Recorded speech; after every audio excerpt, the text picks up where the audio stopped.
que un viaje sea excelente, debe haber una etapa de exploración. ¿Alguna vez se han preguntado cómo se formaron las estrellas? O mejor aún, ¿qué es una estrella?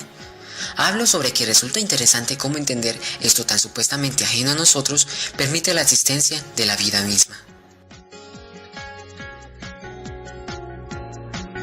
Irónicamente, para responder a esta pregunta, tenemos que generar otra pregunta: ¿cómo comenzó todo? El origen de los elementos químicos está indisolublemente asociado con el origen y evolución del universo. Las diversas condiciones que han prevalecido en cada etapa de su devenir han propiciado unos eventos y limitado otros, dando como resultado la forma actual del universo. Es importante mencionar primero cómo es que la ciencia ha podido llegar a proponer la historia de eventos que tuvieron lugar hace decenas de miles de millones de años. Hoy, la teoría más aceptada sobre el origen y evolución del universo propone que este empezó con el evento inicial llamado la Gran Explosión, el Big Bang. Les hablamos desde el comando de la misión espacial. En este viaje vamos a comprender y entender en qué consistió y consiste la nucleosíntesis espacial. Para esto la hemos dividido en 3 etapas: nucleosíntesis primigenia, nucleosíntesis estelar y nucleosíntesis interestelar. La nucleosíntesis primigenia ocurrió de tiempo cero a apenas unos 4 minutos después de la llamada Gran Explosión. En esos primeros instantes el universo era mínimo, inimaginablemente denso, y se encontraba a temperaturas mayores de 10 a la 27 Kelvin. Al irse expandiendo, la temperatura y la densidad disminuyeron rápidamente. Las teorías actuales no pueden siquiera proponer que había en el tiempo cero. Durante la explosión del Big Bang, hace unos 14.000 millones de años, solo se formaron los elementos más ligeros, hidrógeno y helio, y en mucha menor cantidad litio y berilio. A medida que la nube de polvo y gases cósmicos del Big Bang se enfrió, las estrellas se formaron y estas se agruparon formando galaxias. Los otros elementos que se encuentran en la naturaleza fueron creados en reacciones nucleares en estas estrellas y en gigantescas explosiones estelares llamadas supernovas. Durante una supernova, la estrella libera grandes cantidades de energía, pero también libera neutrones, permitiendo que nuevos elementos se produzcan y sean expulsados al espacio. Algunos científicos piensan que en la nucleosíntesis primigenia también se logró formar el elemento oro, pero la materia así formada permaneció por casi 400.000 años en un estado de plasma que contenía los núcleos que se habían formado y a los electrones libres interactuando fuertemente con los fotones. Aunque los núcleos atómicos ya son estables por debajo de 10 a la 9 Kelvin, los átomos neutros aún no lo eran a esas temperaturas. Fueron posibles cuando la temperatura descendió por debajo de 10 a la 4 Kelvin. Como podemos observar en la tabla, por el lado izquierdo tenemos la temperatura expresada en Kelvin y por el lado derecho tenemos la energía térmica. Tenemos en 3 columnas separada la tabla. La primera columna nos indica los lugares, la segunda las formas estables de la materia y la tercera las reacciones posibles que ocurrieron para formar los diferentes elementos. Primero tenemos un universo naciente. Posteriormente le siguieron las estrellas explosivas, luego el interior estelar, luego las estrellas estables, luego las superficies estelares y por último los planetas y el espacio interestelar. Las formas posibles de la materia fueron las partículas elementales que ocurrieron en un periodo comprendido del universo naciente a las estrellas explosivas, las cuales tenían una temperatura de 10 a la 10 y 10 a la 12 Kelvin, y posteriormente la forma de materia fue los núcleos y electrones, que fue un periodo comprendido en el interior estelar y las estrellas explosivas con temperaturas de 10 a la 8 y 10 a la 10 Kelvin. Posteriormente las formas de materia posibles fueron los átomos ionizados y los átomos neutros. Esto fue un periodo comprendido entre las estrellas estables y las superficies estelares, con temperaturas de 10 a la 4 y 10 a la 6 Kelvin. Por último, las formas estables de la materia fueron las moléculas y sólidos, que fue posteriormente a los planetas y el espacio interestelar, con temperaturas inferiores de 10 a la 2 Kelvin. Las reacciones posibles fueron las reacciones de partículas elementales, las reacciones nucleares, como fusión y fisión, y las reacciones químicas. Dentro de las reacciones químicas que veremos a continuación, tenemos que clasifican de acuerdo a su criterio de energía, la partícula intercambiada, la transformación y el criterio cinético. Para el criterio energético tenemos que pueden ser reacciones químicas exotérmicas o endotérmicas. De acuerdo a la partícula intercambiada podemos tener de precipitación, ácido-base y ruedos. Si son de transformación, tenemos reacciones químicas de síntesis, de descomposición y sustitución. Si son de criterio cinético, las reacciones químicas pueden ser rápidas o lentas. Reacciones químicas de precipitación consisten en la formación de un compuesto no soluble, llamado precipitado, producido al mezclar dos disoluciones diferentes, cada una de las cuales aportará un ion a dicho precipitado, es decir, una reacción de precipitación tiene lugar cuando uno o más reactivos combinándose llegan a generar un producto insoluble. Reacciones ácido-base o reacciones de neutralización son aquellas que involucran un ácido y una base para dar como resultado un producto, o sea, una sal y agua. Por lo general se utiliza un indicador que puede ser la fenolftaleína, que tiende a ponerse de color morado o violeta cuando la reacción se lleva completamente a cabo.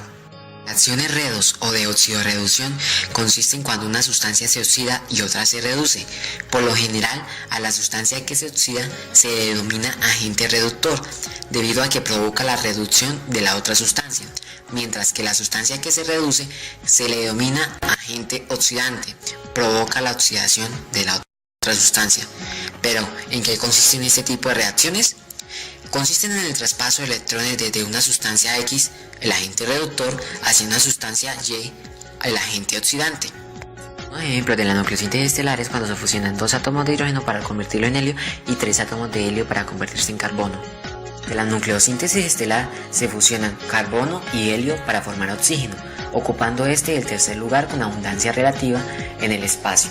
Posteriormente le sigue el carbono. Pero, ¿por qué esto es así? Recordemos, se fusionan tres átomos de helio para formar carbono. ¿Por qué hay más oxígeno que carbono? Resulta que a lo largo de miles y millones de años, el proceso de formación y muerte de las estrellas se repite, aunque con ingredientes cada vez más ricos en cantidad. Lo que se observa ahora en las estrellas es que en vez de fusionar hidrógeno en helio, las estrellas masivas fusionan hidrógeno en lo que se conoce como el ciclo CNO, liberando grandes cantidades de carbono, nitrógeno y mayormente oxígeno. Resulta que cuando las estrellas se someten a la fusión de helio para crear carbono, les es más fácil obtener un átomo de helio adicional para formar oxígeno. Pero hay algo más. Cuando una estrella es lo suficientemente masiva y está por convertirse en supernova, la fusión del oxígeno en carbono es casi totalmente o completamente en oxígeno, dejando casi nada para obtener otras reacciones y produciendo todo el carbono en oxígeno, como se observa en la gráfica. Además de eso, cuando la estrella se convierte en supernova, libera grandes cantidades de otros elementos más pesados, como oro, plata, y esto es lo que se conoce como nucleosíntesis interestelar. En la siguiente tabla observamos el lugar de abundancia de los elementos. Primero tenemos el hidrógeno, posteriormente el helio, luego le sigue el oxígeno, posteriormente el carbón, luego el neón, luego el nitrógeno, luego el magnesio, luego el silicio, el hierro y por último el azufre. Esto es lo que se conoce como el top 10. Elementos químicos 91 se encuentran fácilmente en la naturaleza. Los científicos solían creer que con la excepción del tecnecio, el cual fue el primer elemento sintético en la tabla periódica, solo los elementos hasta el uranio podían ser encontrados en la naturaleza. Pero resulta que es posible encontrar tecnecio en la corteza terrestre, en pequeñas cantidades, específicamente en minerales radioactivos como la uraninita. Esto sucede cuando ocurre la fusión espontánea del uranio que contiene este mineral. También se han encontrado elementos como el neptunio, plutonio, americio.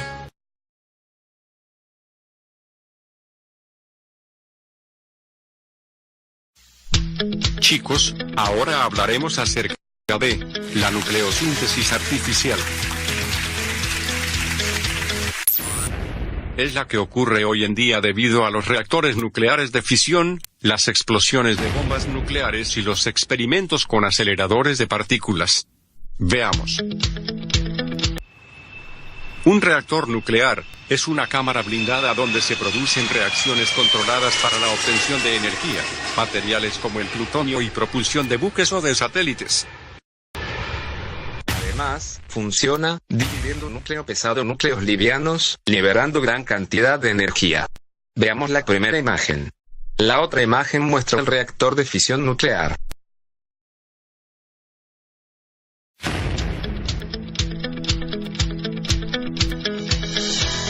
Primero, debemos saber qué es y cómo funciona una bomba nuclear. Acompáñanos a descubrirlo.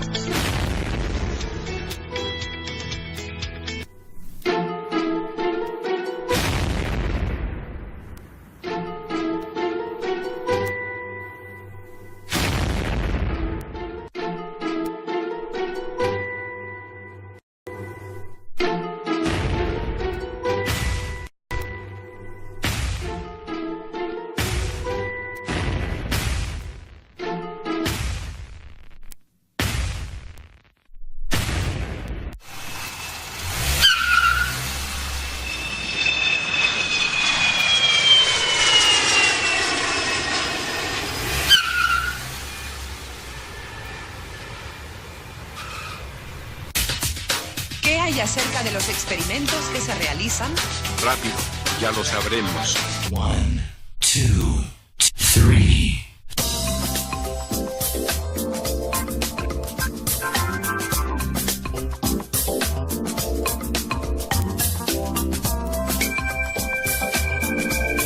Los experimentos con aceleradores de partículas se llevan a cabo en Alemania, Rusia y Estados Unidos. Allí, se obtienen pequeñísimas cantidades de elementos que no existen en la naturaleza, pero su estudio contribuye a la comprensión de las partículas subatómicas y del universo. Veamos cómo el hombre ha ampliado, de manera artificial, elementos químicos hasta la actualidad.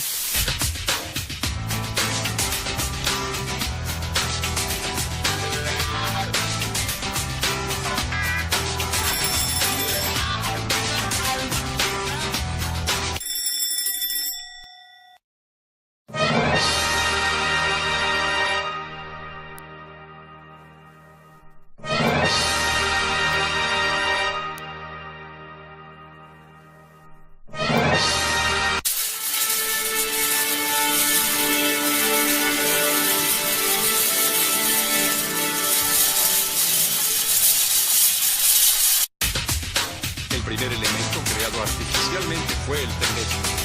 El elemento al que vamos a hacer referencia es el tomenio, que era el único elemento de las tierras raras que no se había descubierto, pero se sabía que existía. Los elementos transuránicos son aquellos con número atómico mayor a 92.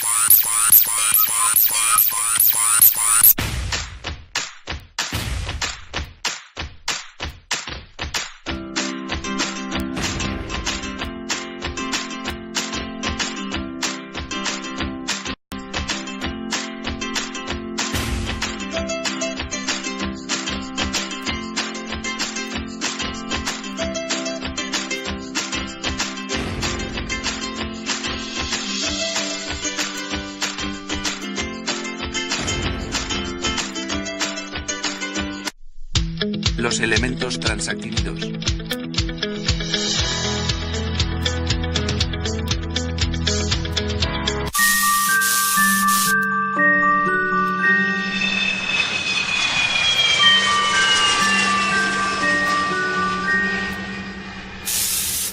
la misma manera ocurre con los demás elementos de este grupo. Sureste mantiene la disputa entre alemanes, rusos y estadounidenses. Estos elementos son muy inestables y se desintegran rápidamente. Por ejemplo, el copernico tiene una vida útil de 0.25 milisegundos. Aumenta el número atómico y disminuye la vida media.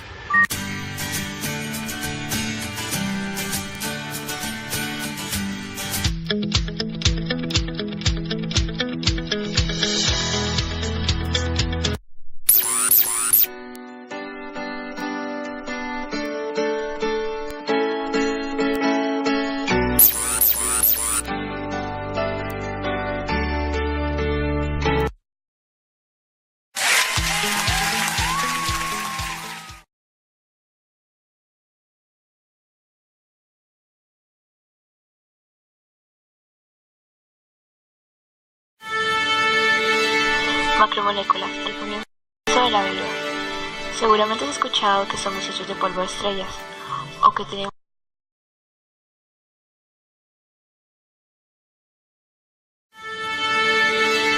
macromoléculas, el comienzo de la vida. Seguramente has escuchado que somos hechos de polvo de estrellas, o que tenemos la edad del universo, pues así parece.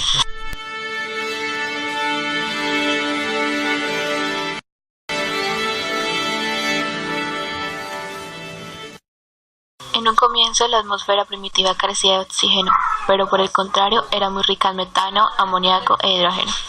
La mayoría de los expertos piensan que la síntesis orgánica que condujo a la vida tardó relativamente poco tiempo en producirse a partir del momento en que la Tierra tuvo corteza, y que fue una reacción química autosostenida como consecuencia de un proceso de autoorganización en los componentes químicos que se daban en la Tierra en esa época. Es posible imaginar que estas reacciones orgánicas pudieron haber tenido lugar en varios inicios frustrados, hasta que finalmente, cuando bajó la frecuencia de los impactos de meteoritos que bombardeaban continuamente la Tierra, se pudo asegurar un modo de vida que prosperó hasta el que hoy conocemos. La vida es una propiedad de los organismos que contienen información hereditaria y reproducible, codificada en moléculas de ácido nucleico y que metabolizan al controlar el ritmo de reacciones químicas utilizando catalizadores llamados enzimas. Por lo tanto, la materia viva sería el fruto de largos procesos químicos, una larga evolución química que habría precedido a la evolución biológica. Los organismos vivos están constituidos por una variedad de elementos químicos. Entre ellos hay un grupo reducido que son mayoritarios en cantidad: carbono, hidrógeno, oxígeno y nitrógeno. La teoría que mejor explica este evento es conocida como Big Bang, y en ella se establece que a los 4 minutos de haber surgido nuestro universo en expansión vertiginosa, su composición química era 76% de hidrógeno, 24% de helio y cantidades insignificantes de litio. Inmediatamente tras el Big Bang no había ningún otro elemento. No se contaba con suficiente variedad de elementos químicos como para constituir sistemas tan complejos como la vida. ¿De dónde surgieron entonces el carbono, el nitrógeno, el oxígeno, el cobre, el zinc y otros elementos con número atómico superior a 3 y que son constituyentes indispensables de un sistema vivo? En 1922, el bioquímico soviético Alexander Oparin publicó una pequeña obra titulada El origen de la vida, en donde exponía una nueva teoría según la cual las moléculas orgánicas complejas habrían podido evolucionar fuera de todo organismo, reunirse y formar sistemas cada vez más complejos, sometidos a los principios de la evolución, particularmente desde la selección natural, hasta llegar al primer organulo. Para Oparin, la atmósfera primitiva estaba compuesta por hidrógeno, metano, amoníaco y vapor de agua. Esta mezcla gaseosa, debido a la acción de los rayos solares, daría lugar a gran cantidad de moléculas orgánicas que caerían en los océanos y allí se acumularían durante largos periodos de tiempo sin riesgo de descomposición, formando un caldo nutritivo. Las moléculas se irían asociando entre sí, formando agregados moleculares cada vez más complejos con una estructura concreta, a los que llamó coacervados. Coacervados con capacidad de autosíntesis que evolucionarían hacia formas cada vez más estables y complejas hasta convertirse en verdaderas estructuras vivientes.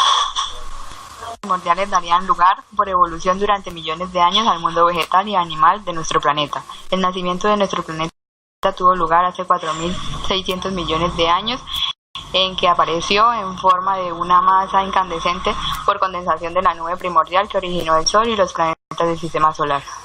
El enfriamiento progresivo dio lugar a la formación de una superficie sólida, la corteza terrestre. Durante la era azoica, las erupciones volcánicas arrojan al exterior vapor de agua en que al enfriarse da origen a los primeros mares. Este agua es a su vez el origen del oxígeno y el hidrógeno, que va transformando la atmósfera primitiva rica en metano, hidrógeno y amoníaco en otra rica en nitrógeno, oxígeno y óxido de carbono. Con estas condiciones la aparición de la vida ya es factible, calculándose la existencia de los primeros organismos vivos hace unos 3.700 millones de años. Adicionalmente, su efecto gravitatorio permite el escape de gases ligeros como el helio que mantiene la atmósfera gaseosa. Es importante tener en cuenta que la distancia con respecto al Sol es óptima para que la temperatura oscile en un intervalo en el cual el agua se presenta en estado líquido. Al ser un planeta intermedio posibilita la existencia de elementos pesados. En los años 50, Miller trabajaba en la Universidad de Chicago bajo la dirección de Urey. Miller simuló en un balón de vidrio la atmósfera primitiva con la mezcla de gases propuesta por Oparin y la sometió a descargas eléctricas que simularían a las radiaciones solares que en esa época incidían sobre la superficie de nuestro planeta. Al cabo de una semana analizó los productos resultantes de la reacción y comprobó que se habían sintetizado compuestos orgánicos, y en particular aminoácidos a partir de los cuales se formarían las proteínas, componentes fundamentales de la materia viva. Miller había conseguido formar compuestos orgánicos en condiciones prebiológicas. En la composición química de los orgánulos aparecen ya unas moléculas inexistentes en la materia inerte. Esas son las moléculas biológicas. Las moléculas biológicas son las responsables de las características propias de todo ser vivo. Son los hidratos de carbono, lípidos, proteínas y ácidos nucleicos. Los